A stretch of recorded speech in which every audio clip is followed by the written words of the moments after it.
जय हिंद साथियों। गणित शिक्षण विधियों के एक और ऐसे टॉपिक पर मैं आपके बीच में मौजूद हूँ, जिस टॉपिक में बड़ी अच्छी एक चर्चाएं हैं। तकनीकी शब्दावली बहुत ज्यादा नहीं है, लेकिन एक अच्छी समझ का विकास होना जरूरी है। और उस टॉपिक पर हम सामान्य तौर पर जो कुछ जानते हैं, सामान्य तौर पर हमारी जो कुछ भी अवधारणाएं हैं, उन सबको संगठित करके बिंदुओं में, चरणबद्ध बिंदुओं में हमको लिखना है, समझना है और वो टॉपिक से कनेक्ट करना है। क्योंकि परीक्षा में जब यहाँ से सवाल आएगा, तो वहां पे आपकी इस खंड पर आपकी जो समझ है वो काम करेगी। आपको किसी तकनीकी शब्दावली की जरूरत नहीं है। और मैं बात कर रहा हूं, आपके सिलेबस में एक टॉपिक दे रखा है गणित शिक्षक की एकेडमिक और प्रोफेशनल, यानी कि अकादमिक और व्यावसायिक तैयारियां क्या होती हैं। और ये शीर्षक मैंने डाल रखा है, आप देख पा रहे हैं। अकादमिक और व्यावसायिक तैयारियां एक गणित शिक्षक के सापेक्ष हमको देखनी है। क्या तैयारियां हो सकती हैं गणित शिक्षक की? क्या ऐसी तैयारियां हो सकती हैं जो एकेडमिक लेवल पर हो और प्रोफेशनल लेवल पर हो?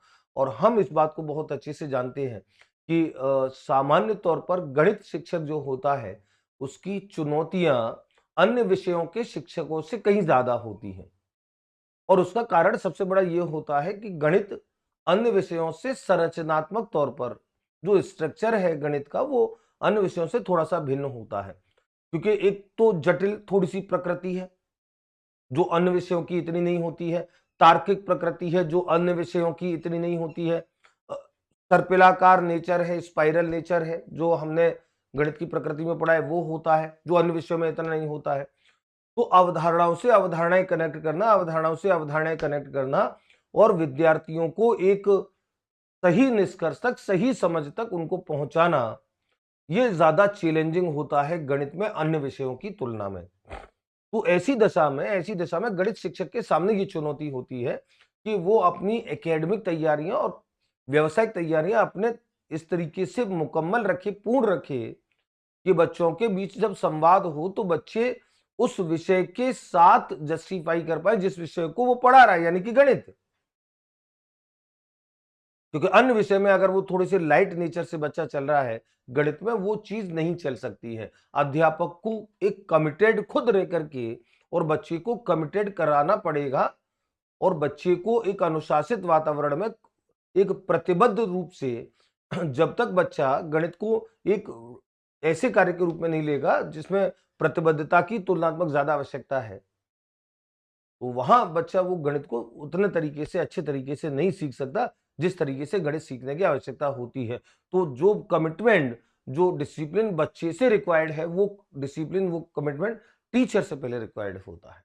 तो हम ऐसे कुछ बिंदुओं में इस चर्चा को समेटेंगे कि एक गणित शिक्षक जो होता है उसकी एकेडमिक तैयारियां क्या होनी चाहिए गणित पढ़ाने से पहले, और प्रोफेशनली तौर पर जब वो टीचर के तौर पर है उस समय उसकी क्या क्या स्टेप होने चाहिए। ऐसी कुछ अच्छी चर्चाएं लेकर के मैं मौजूद हूं।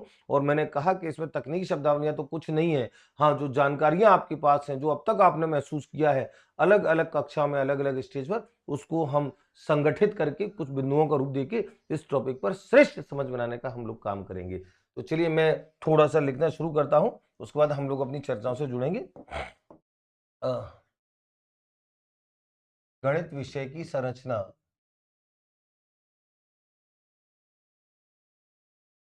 गणित विषय की संरचना अन्य विषयों से अन्य विषयों से निश्चित ही भिन्न होती है। निश्चित ही भिन्न होती है। भिन्न होती है। गणित अपेक्षाकृत गणित अपेक्षाकृत अधिक तार्किक, सर्पिलाकार सर्पिलाकार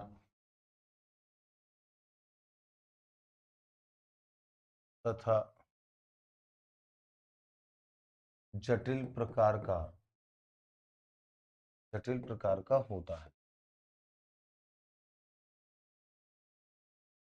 फलस्वरूप अन्य विषयों की तुलना में,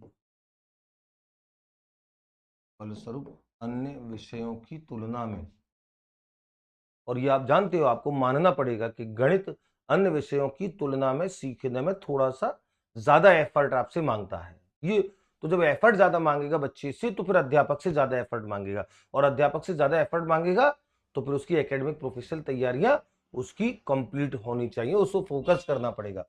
फलस्वरूप अन्य विषयों की तुलना में गणित अधिगम या गणितीय अवधारणाएं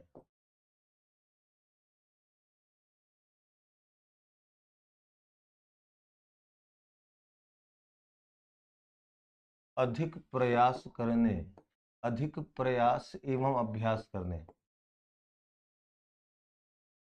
अधिक प्रयास एवं अभ्यास करने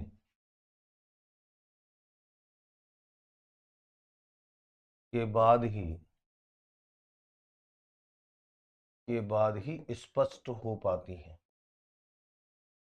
स्पष्ट हो पाती है। इस स्थिति में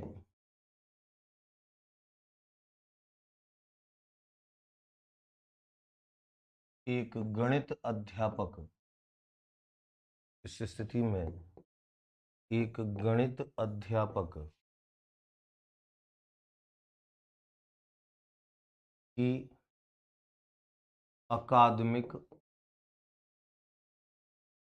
अकादमिक मतलब मैं बात कर रहा हूं शैक्षिक की, अकादमिक यानी कि शैक्षिक तथा व्यवसायिक,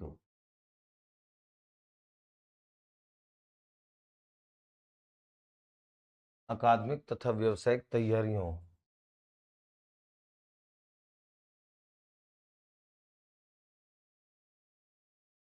का संगठित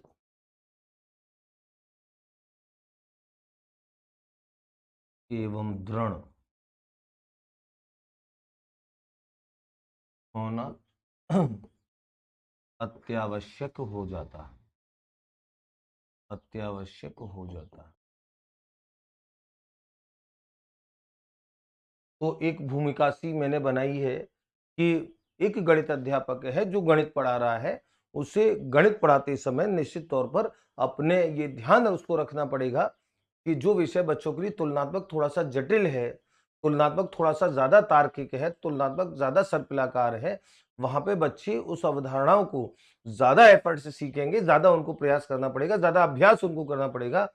तो फिर वो पहले से अपनी कुछ जो एकेडमिक यानी कि जो शैक्षिक जो तैयारियां हैं उनको दुरुस्त रखिए और अपनी व्यावसायिक प्रतिबद्धताओं को, व्यावसायिक तैयारियों को दुरुस्त रखिए।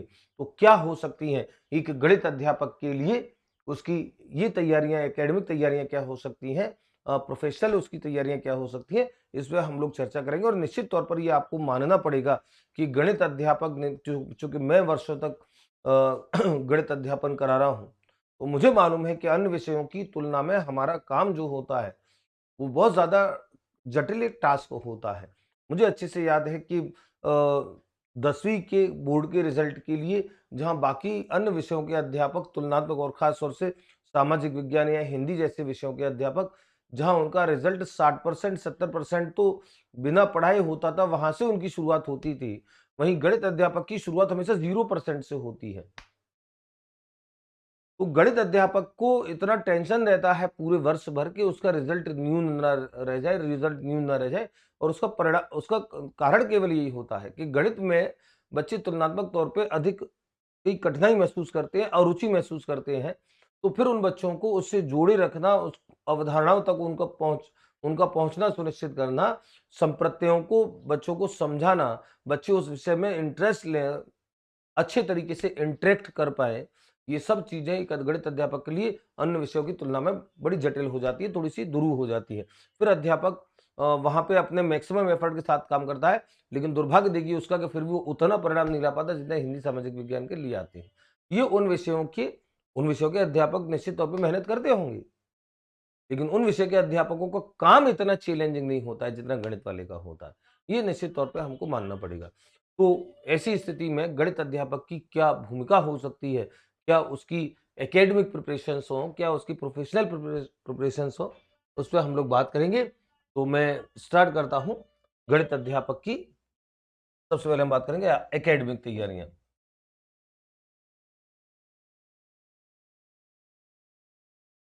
गणित अध्यापक की अकादमिक तैयारियां। अकादमिक यानी कि शैक्षिक तैयारियां।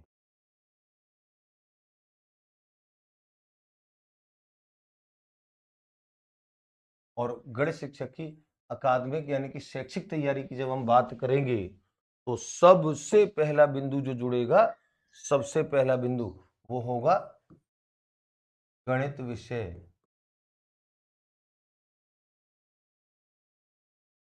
गणित विषय का संपूर्ण संपूर्ण ज्ञान।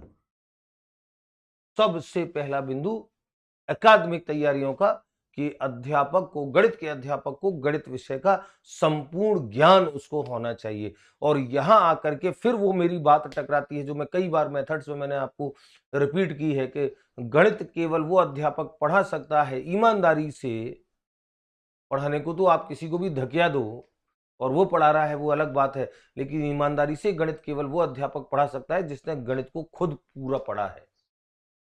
और यही हल गणित के मेथड्स का भी होता है, क्योंकि मेथड्स कोई गणित से अभिन्न नहीं है, वो अवधारणाएं जुड़ी हैं। तो गणित का व्यक्ति कहीं गणित के साथ काम करता है तो न्याय होता है। दूसरे विषय का अध्यापक अगर काम करता है तो धक्के आता है उसको।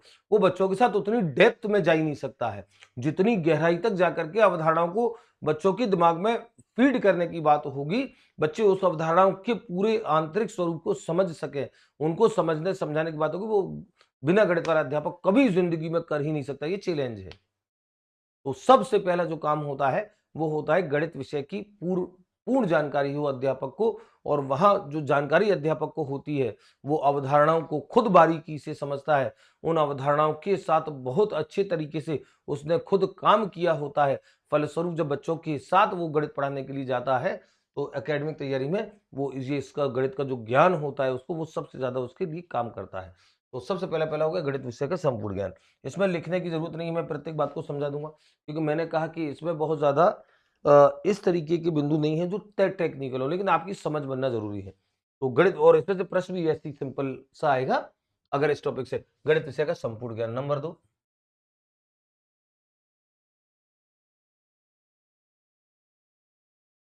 गणितीय शिक्षण से पूर्व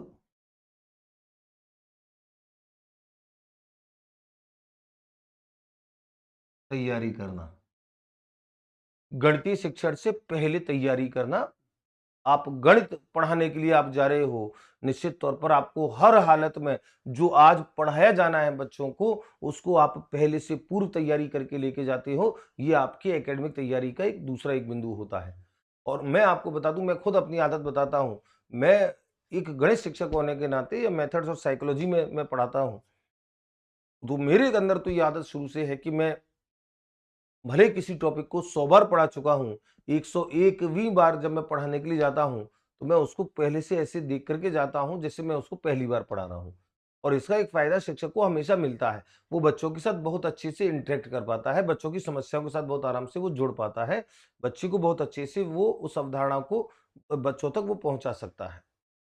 तो ये जो होता है गणित शिक्षण से पहले तैयारी करना, ये बड़ा एक इम्पोर्टेंट होता है। तीसरा,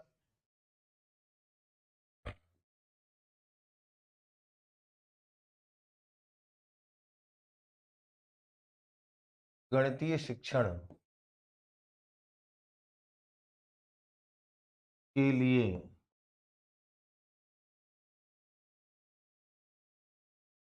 उपयुक्त शिक्षण विधियों उपयुक्त शिक्षण विधियों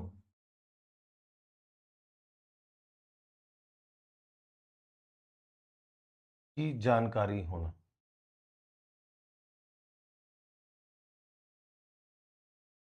की जानकारी होना। और आप देखिए ये बड़ा इंपॉर्टेंट बिंदु है।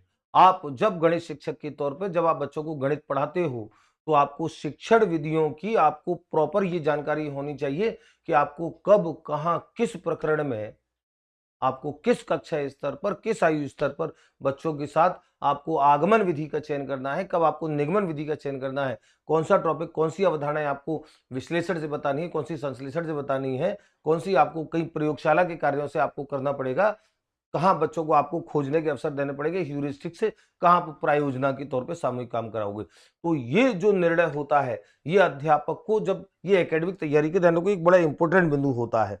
और निश्चित तौर पर बच्चे जिन विधियों के साथ उनको गणित पढ़ाया जा रहा है, उन विधियों पर अगर बच्चों ने एक अच्छे तरीके से कहीं काम कर लिया, वो आजीवन कभी उस गणितीय अवधारणा को कभी भूल नहीं सकते हैं। ये मैं आपको निश्चित तौर पे मैं आपको बता रहा हूँ।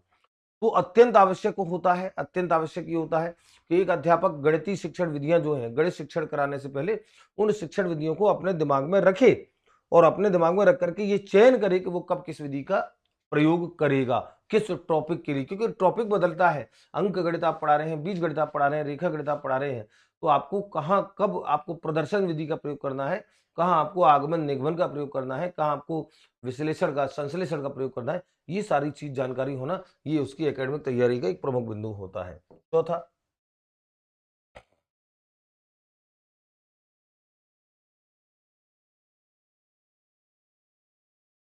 गणित शिक्षण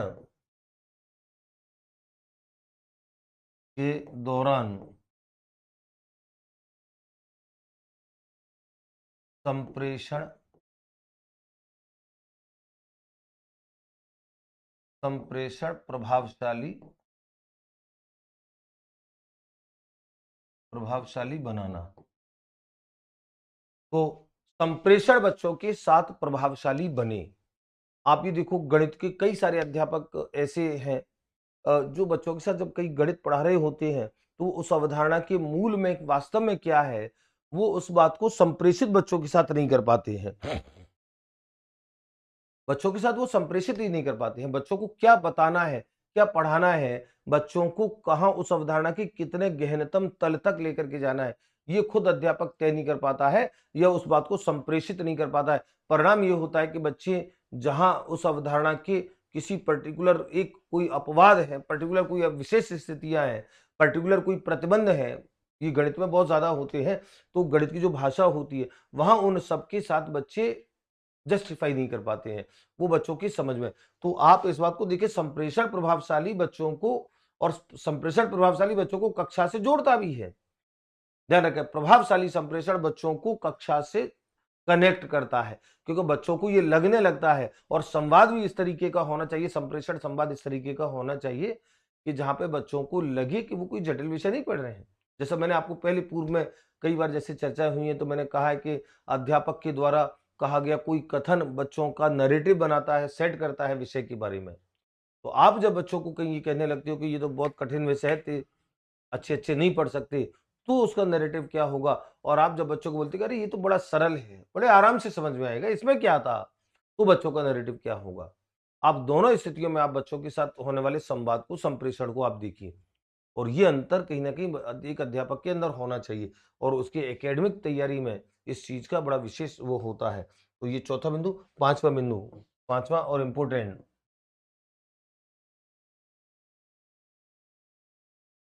गणित के नवीन अनुसंधानों, गणित के नवीन अनुसंधानों तथा नवाचारों से अद्यतन रहना, अद्यतन अपडेट रहना।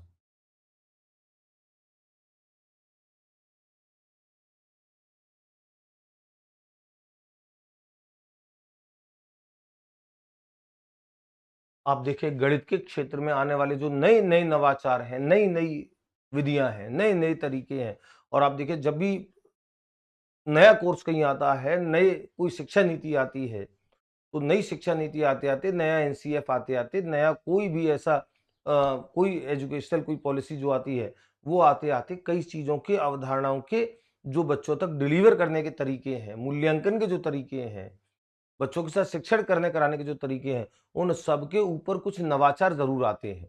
गणित की अवधारणा नहीं बदल सकती है, वो तो अविवादास्पद है, वो तो शाश्वत है, वो शुरू से लेकर के अंत तक वही रहनी है। लेकिन उनको डिलीवर करने के तरीके, उनको बच्चों तक पहुंचाने के जो तरीके हैं, वो तरीके कहीं न कहीं बदलाव के साथ आते हैं। उसमें कई नए नवाचार आते हैं, कई नए अनुसंधान आते हैं। तो एक गणित शिक्षक की एकेडमिक तैयारी का ये एक बड़ा अत्यंत महत्वपूर्ण चरण होता है कि वो उन सारे रिसर्चेज़ जो हैं, सारे इनोवेशंस जो हैं, जो नए हैं, उन सबके साथ वो 100% बच्चों के साथ जब इंटरैक्ट करे, तो उनसे खुद अपडेट रहे, और खुद अपडेट रहेगा तो बच्चों को वो अपडेट उसको रख पाएगा। तो ये एक अच्छा वो बिंदु होता है। 5वां छठा,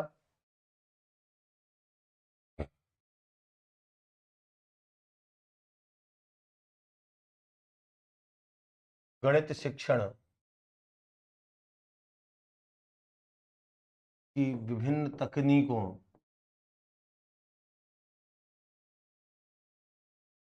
गणित शिक्षण की विभिन्न तकनीकों जैसे मौखिक कार्य, जैसे मौखिक, लिखित,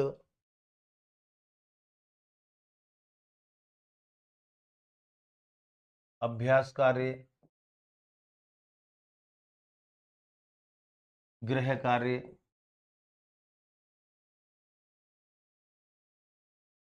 अभिक्रमित अनुदेशन,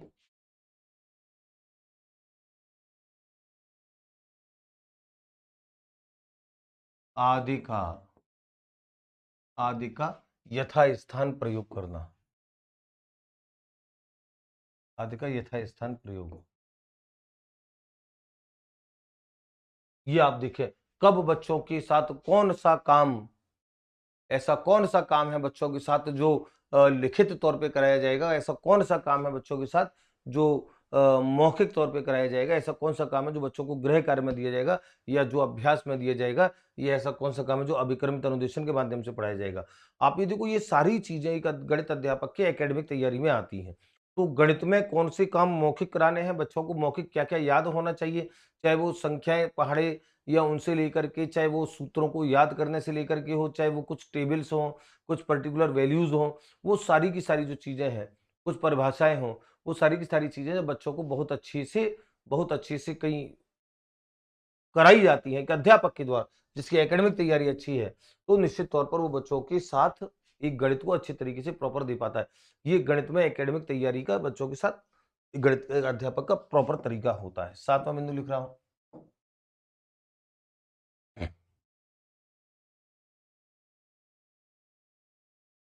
शिक्षण के दौरान एवं पश्चात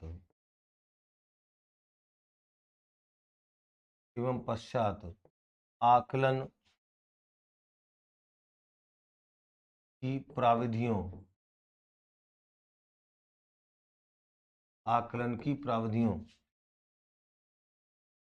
के प्रयोग,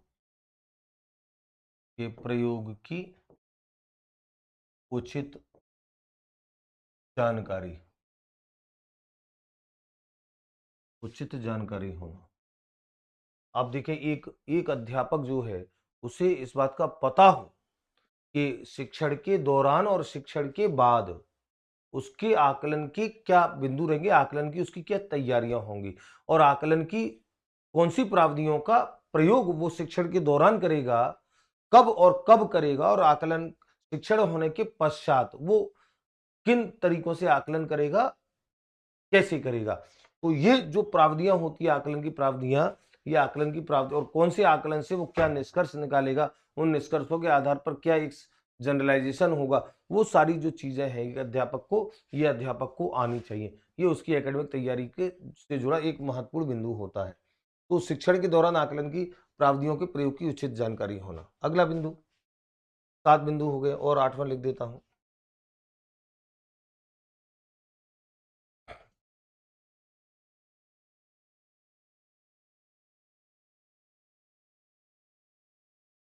गणित विषय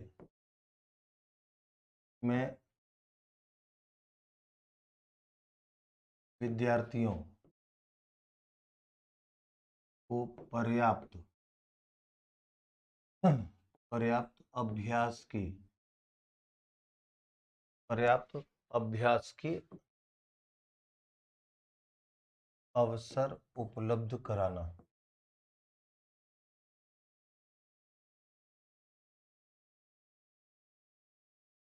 और आप देखो, प्रैक्टिस मेक्स मैथ्स परफेक्ट, यानी कि अभ्यास जो होता है वो गणित को परफेक्ट बनाता है। ये एक पुरानी कहावत है। तो गणित में अधिकाधिक अभ्यास कार्य जो होता है वो गणित को परफेक्ट बनाने की दिशा में लेके जाता है। बच्चों की गणनात्मक जो कौशल होते हैं उनका विकास होता है, उपलब्ध कराना।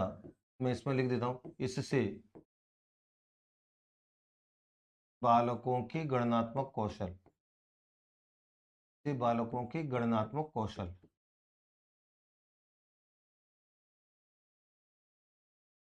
गणनात्मक कौशलों एवं गणितीय ज्ञान के अनुप्रयोग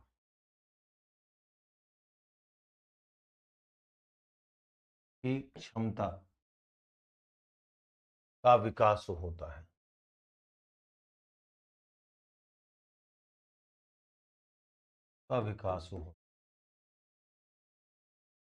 तो एक अध्यापक गणित के साथ अधिकाधिक अभ्यास कार्य बच्चों को कराता है, तो बच्चों के साथ इस अभ्यास कार्य में बच्चों की गणनात्मक कौशलों का सबसे ज्यादा विकास होता है और वो गणितीय अवधारणाओं का अनुप्रयोग एप्लीकेशन वो कर पाता है। ये बच्चों के साथ विकास होता है। ये गणित के अध्यापक की एकेडमिक तैयारियों से जुड़ा एक बिंदु होता है। तो विद्यार्थियों, हम एकेडमिक तैयारियों को कुछ ऐसे बिंदुओं में समेट सकते हैं और ये सारे बच्चों के साथ किए गए अध्यापक के ऐसे व्यवहार है, ऐसे काम है जिनका संबंध शैक्षिक परिस्थितियों से है। हम अब एक सवाल आता है कि हम किसको शैक्षिक परिस्थितियों में रखें, किसे व्यावसायिक परिस्थितियों में रखें, ये एक सवाल होता है। ध्यान को प्रत्येक वो बिंदु जिसका संबंध गणित के ज्ञान से, गणित के प्रस्तुतिकरण से है, या बच्चों तक अवधारणाओं के पहुंचाने से लेकर के है, या बच्चों के अवधारणात्मक तौर पर बच्चों को सुदृढ़ मजबूत बनाने से लेकर के है, वो सारी चीजें आपकी एकेडमिक पक्ष में आती हैं। और मुझे एक बिंदु आपसे चर्चा करते करते और याद आ गया, नौवां बिंदु और लिख देता हूं मैं इसमें। नौवां बिंदु, गणित में क्रियात्मक एवं प्रयोगात्मक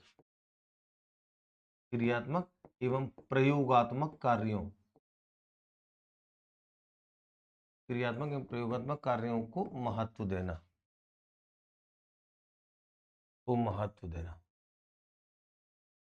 तो ये अध्यापक बच्चों के साथ क्रियात्मक और मतलब ऐसा गणित का ऐसा काम जिसमें बच्चा करके सीख रहा है। तो कोई ना कोई गतिविधि ऐसी है जिसमें बच्चा करके सीख रहा है, और प्रयोगात्मक यानी कि प्रयोगों के माध्यम से सीख रहा है। ये जो दोनों स्थितियां हैं ये बच्चों को बहुत ज्यादा गणित की ओर ले जाती है और ये शिक्षक की पहले से तैयारी होनी चाहिए। तो हम गणित की एकेडमिक तैयारियों में कुछ इन बिंदुओं को समेट सकते हैं। व्यावसायिक तैयारियों में क्या बिंदु हो सकते हैं? गणित शिक्षक की व्यावसायिक तैयारियां,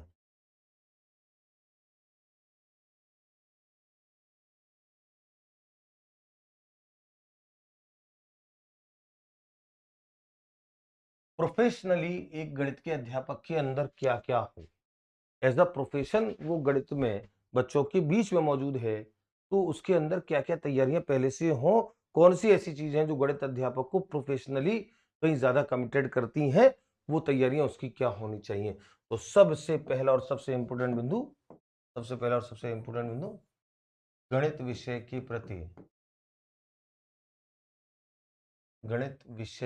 प्रति सकारात्मक दृष्टिकोण होना,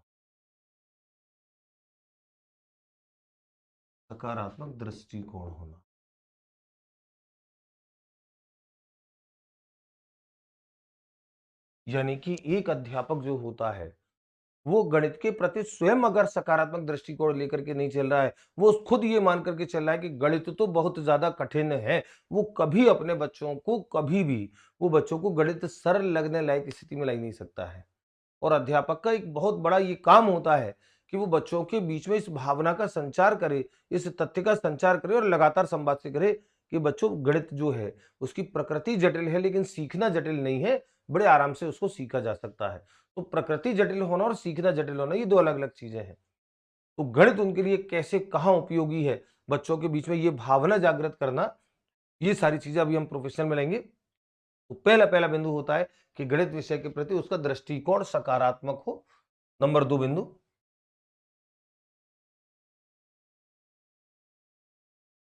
गणितीय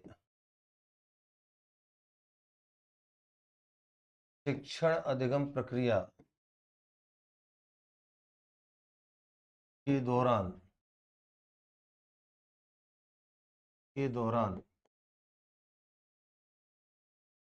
स्वयं अनुशासित रहना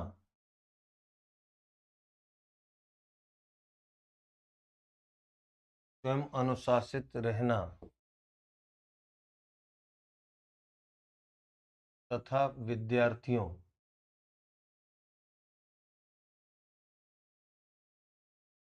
को अनुशासित रखना।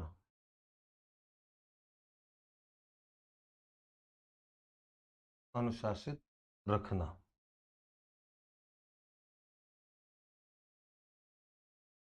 तो जब गणित शिक्षण एक अध्यापक करा रहा है, तो वो स्वयं अनुशासित रहे और बच्चों को अनुशासित रखे। ये सबसे ज़्यादा ज़रूरी होता है क्योंकि अनुशासन जो होता है वो कहीं न कहीं गणित के मूल में निहित है। और अगर एक अध्यापक गणितीय तौर पर अनुशासित स्वयं नहीं है, अनुशासित रहने का अभिप्राय है कि वो कुछ निश्चित पद्धतियों का पालन उसको करना ही पड़ेगा। वो उनसे परे हट करके जा नहीं सकता है। तो जो निश्चितता है, जो क्रमबद्धता है, जो संगतता है, वो सारी चीज़ों का पालन खुद को भी करना है और बच्चों को भी कराना है निश्चित तौर पर। ये एक इसकी प्रोफेशनल इसकी एक कंडीशन होती है। तीसरा, विद्यार्थियों को विद्यार्थियों को निरंतर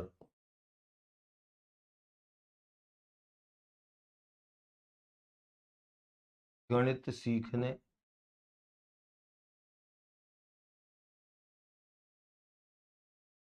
गणितीय गतिविधियों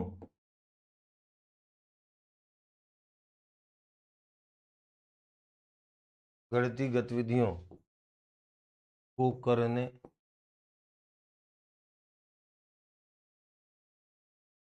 के लिए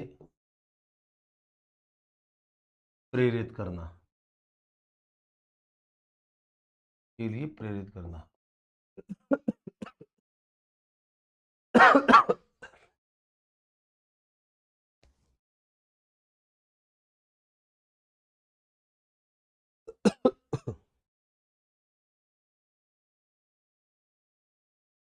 के लिए प्रेरित करना। तो एक अध्यापक जो होता है, वो बच्चों के साथ गणित सीखने सिखाने की प्रक्रिया में वो विद्यार्थियों को निरंतर गणित सीखने के लिए प्रेरित करता है, गणितीय गतिविधियों को करने के लिए प्रेरित करता है, गणित के प्रति सोच को सकारात्मक रखने के लिए जैसे हमने बात की ऊपर वो प्रेरित करता है। तो निश्चित तौर पर ये जो गतिविधियाँ होती हैं गणितीय शिक्षण में ये बच्चे के लिए एक अध्यापक के द्वारा कराई जाने वाली गतिविधियाँ होती हैं और वहाँ एक अध्यापक अगर ये सब करने में सक्षम नहीं है, दक्ष नहीं है, तो फिर हम ये मान सकते हैं कि कहीं न कहीं उसका प्रोफेशनल कमिटमेंट जो है वो कहीं न कहीं थोड़ा-सा कम है, कमज़ोर है। तो तीसरा, चौथा बिंदु क्या होगा?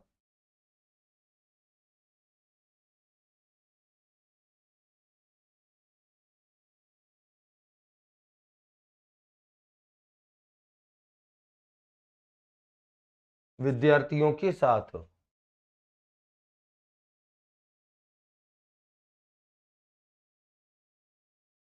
सहयोगात्मक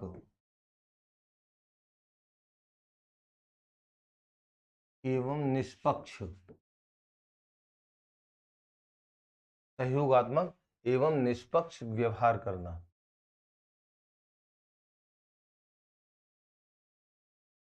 और ध्यान रखो, एक अध्यापक जो होता है, वो विद्यार्थियों के साथ हमेशा सहयोगात्मक तरीकों पर हमेशा सबसे ज़्यादा काम करता है, निष्पक्ष तरीकों पे सबसे ज़्यादा काम करता है। तो ये अध्यापक का सहयोगी और निष्पक्ष होना निश्चित तौर पर गणित अधिगम को प्रभावित करता है। ये उसके व्यावसायिक पक्ष से जुड़ा एक इम्पोर्टेंट वो होता है बिंदु। चौथा, पांचवा,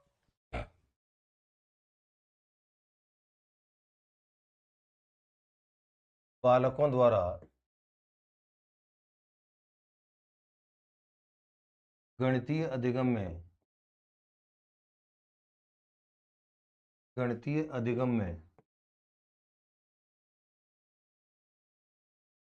की गई त्रुटियों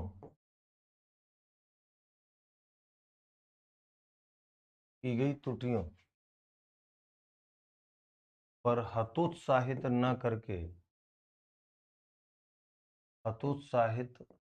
न करना व उन्हें पुनर्बलन देना।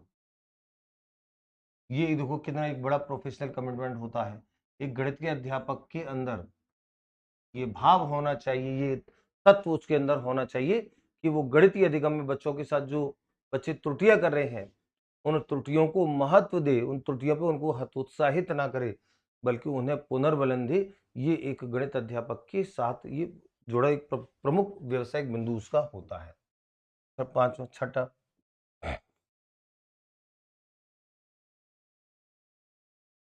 गणित शिक्षण के रोचक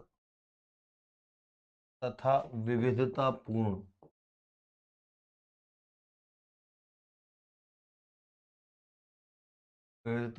तरीके खोजना। एक गणित अध्यापक का विशेष तौर पे काम है कि वो गणित पढ़ाने के ऐसे जो तरीके हैं जो रोचक हैं, जो विविधतापूर्ण है, जो अलग अलग तरीके से गणित पढ़ने में बच्चों को कई इंटरेस्ट से जोड़े रखेंगे, बच्चों की रुचि गणित में बराबर बनी रहेगी, ऐसे तरीकों को वो खोजे। ये एक गणित के अध्यापक की प्रोफेशनल तैयारी होती है। एक और लिख देता हूं मैं,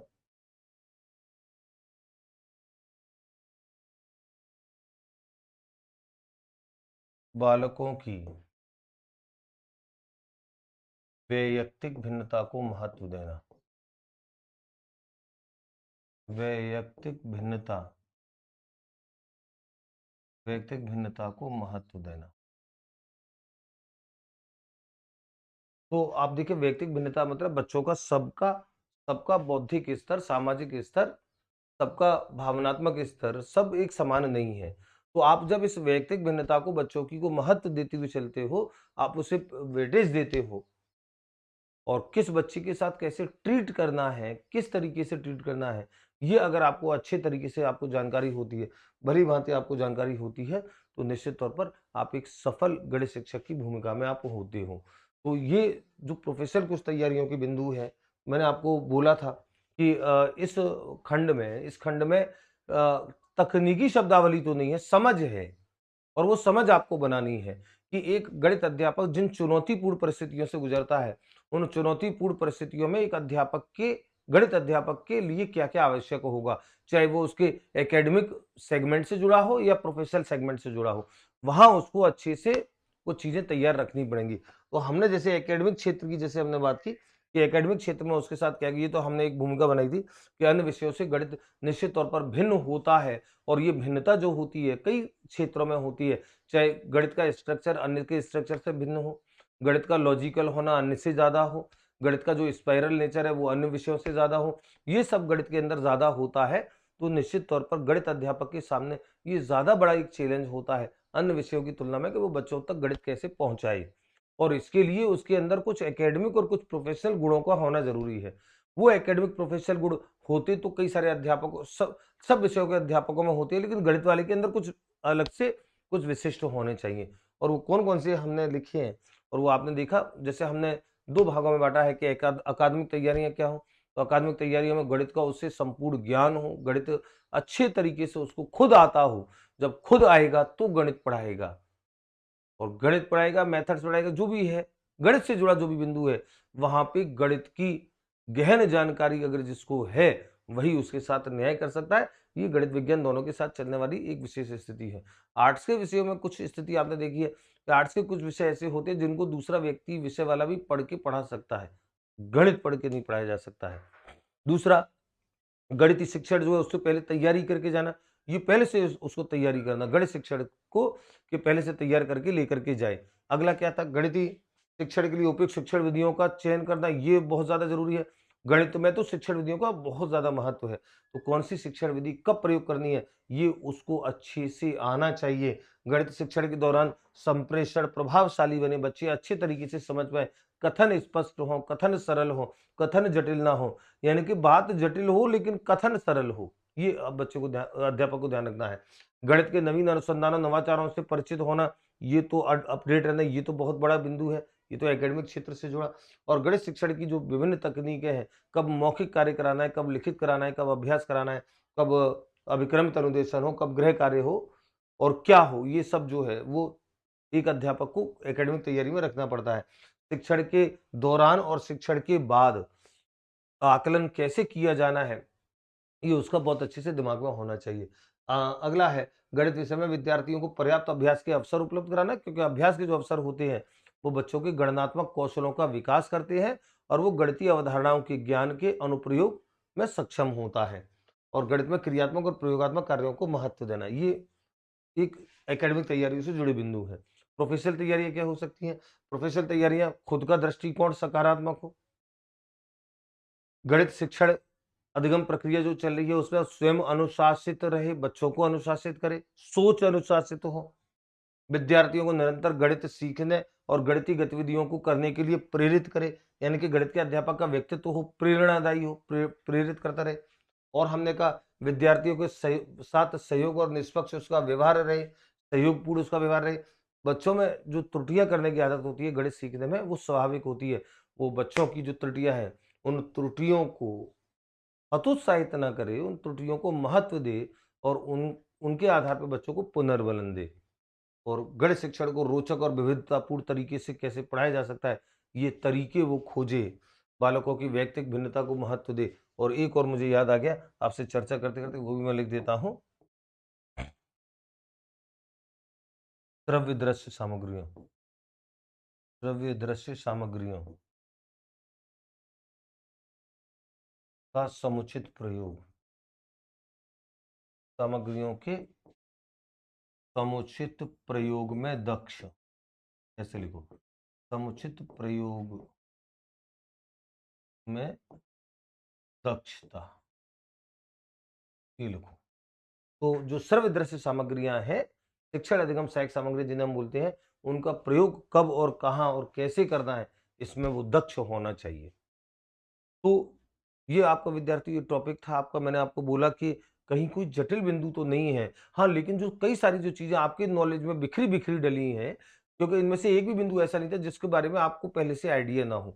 लेकिन वो सब संगठित करके एक बिंदु के रूप में, एक टॉपिक के रूप में वो प्रस्तुत करना वो मेरा काम है। तो मैं आपके सारे जो ज्ञान के जो वो हैं, उन सबको समेट करके मैंने आपको इस एक खंड में, और मैंने कहा कि गणित शिक्षक की अकादमिक और व्यावसायिक तैयारी से जुड़ा कोई बड़ा सवाल तो वैसे नहीं आता है, लेकिन कुछ अच्छा छोटा-सा एक सवाल जैसे कई बार आ गया। अब छोटे और बड़े सवाल के अंक तो बराबर होंगे, अंक में अंतर नहीं है। लेकिन हाँ, छोटा मैं इसको इसलिए बोल रहा हूँ कि वहाँ पे आपको किसी टेक्निकल टर्म्स की जानकारी की आपको आवश्यकता नहीं है। वहाँ पे आपकी निर्णयात्मक क्षमता का रोल रहेगा। वहाँ पे कोई ऐसी चीज़ नहीं होगी जो ये टेक्निकल टर्म तो हमने पढ़ी नहीं है यार। कोई विशेष इसमें कोई क्रमबद्धता वो है ये हमने पढ़ा ही नहीं है, कोई निश्चित सोपान है ये पढ़ी नहीं है। खाली जानकारियों का संगठित स्वरूप है और वो मैंने आपको देने का प्रयास किया है। तो इस टॉपिक से लेकर के टेंशन फ्री रहिए, इस टॉपिक से कोई बड़ा और जटिल सवाल बनने वाला नहीं है, लेकिन जो सवाल बनेगा वहाँ पे आपकी समझ में से निकाल करके कुछ बात ज़रूर पूछी जाएगी। तो मैं प्रयास करूँगा कि जो अभ्यास के मॉडल पेपर है वहाँ पे इससे जुड़े 2-3-4 सवालों का समावेश हो जाए, जिससे इस टॉपिक पर आपकी जो समझ बनी है, अब आप उस समझ के आधार पर प्रश्न कैसा आ सकता है, कैसा बन सकता है और उसमें आप किस तरीके से निर्णय लेने में सक्षम हो, इस बात का भी फैसला हो जाए कि आप क्या कर सकते हो, किस तरीके से कर सकते हो। तो चलिए विद्यार्थियों, इस खंड में हमने समझ बनाने का काम किया है। निश्चित तौर पर अगले टॉपिक्स पे आप लोग बहुत ज़्यादा अच्छे तरीके से काम कीजिए। पूरी गणित शिक्षण विधियाँ जो हैं, वो आपके लिए बहुत ज़्यादा अच्छे तरीके से मैंने पढ़ाने का आपको प्रयास किया है। शायद इतने ज़्यादा व्याख्या विस्तार के साथ, इतने ज़्यादा एक्सप्लेनेशन, इतने ज़्यादा एग्ज़ाम्पल्स के साथ शायद कोई नहीं पढ़ाता है। मैंने तो बच्चों के आग्रह पर बच्चों चूँकि हमेशा इस बात को बोलते हैं कि सर आपका पढ़ा हुआ समझ में बहुत जल्दी आता है, आपका पढ़ा हुआ ठोस होता है, आपका पढ़ा हुआ विश्वसनीय होता है, हमको आवश्यकता नहीं होती है, प्रामाणिक होता है, हमको आवश्यकता नहीं होती है कि किसी भी पुस्तक से कन्फर्मेशन करें। तो मैं बोलता हूँ कि हाँ, ये प्रामाणिकता, ये विश्वसनीयता मैं हमेशा बना के रखने का प्रयास करता हूँ और आपको किसी नोट्स की आवश्यकता भी, किसी बुक की आवश्यकता भी आपको पढ़ने वाली नहीं है। ये मेथड्स के मेरे संपूर्ण जो मैंने टॉपिक्स आपको समेटे हैं, लिए हैं। अगले टॉपिक पे हम लोग मिलते हैं अच्छी चर्चा के साथ और वहाँ पे हम लोग चर्चा करेंगे साथियों। धन्यवाद। जय हिंद, जय भारत।